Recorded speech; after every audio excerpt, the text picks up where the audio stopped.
Hey! Welcome to my YouTube channel. If you want me to be able to afford Red Bull so I can keep making these videos, you better subscribe, because most of you are not subscribed, and this way, I'm never getting partner. Support the union. Enjoy the video. Let's be real. You didn't click on this video to see how the tank designer works. Hell, you probably don't even care about it. There is only one question that is on your mind here, and that question is the heavy tank meta dead? I'm going to answer that question for you by running through the system, how it works, and if you don't care about any of the technical specifics, I suggest you skip right to the end. So, after 5 years of Hearts of Iron 4, Paradox has finally decided to challenge the existing tank meta by creating a designer which is intended to rebalance the way tanks work. While working on this video, I played around with the tank designer with really just one question in mind. I wanted to see how medium tanks hold up to heavy tanks and to see if heavy tank supremacy is finally over.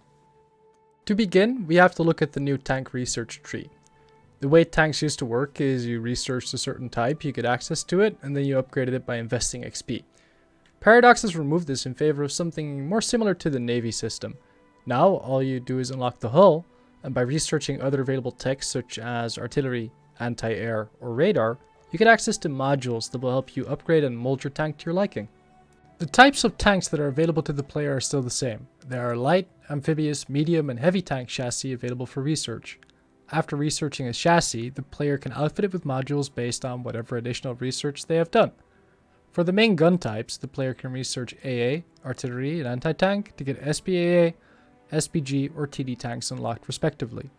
Additionally, the artillery line gives access to small and medium main guns, which could be considered the gun types that normal light and medium tanks used to have. Alternatively, researching rocket artillery now gives you the options to put rockets in your tanks. Finally, time for that Sherman Calliope you've always wanted, right? As an added bonus, researching engineers gives you access to dozer blade and flamethrower modules, which can be used as tank support companies. That being said, the way tanks behave is still relatively similar to how they used to. Heavy tank chassis prioritize high statistics for low speeds, medium tanks are a jack of all trades, and light tanks zoom. And no, seriously, you can have them drive at 25 kilometers an hour. Those things should be in fucking Forza Horizon. Anyway, aside from the gun types, there are additional modules that you can put on tanks, such as a stabilizer, an autoloader, and a tank radio. While playing around with them, I found the stats on the radios to be a little ridiculous. And no, seriously, I mean that. They are stupid strong. Tank radios become available by researching the radar tree, with the max tier radio becoming available at the 1940s radar tech. This radio provides you with a 65% bonus in breakthrough and defense statistics. The defense stat, although nice, is not the main thing that makes it stupid strong. It's the breakthrough. So, the question we asked ourselves at the beginning was, is the heavy tank meta dead? This is also where the video starts to become more interesting. So, for the purpose of this exercise, we're going to compare max level medium and heavy tanks to each other, as the scaling is pretty similar for both types of equipment through their different levels. One major change that you will notice here right off the bat is that when you are designing tanks, you have to designate the tank's role yourself. You first need to pick a gun type, and every gun type has a marker that tells you what kind of tank it can become.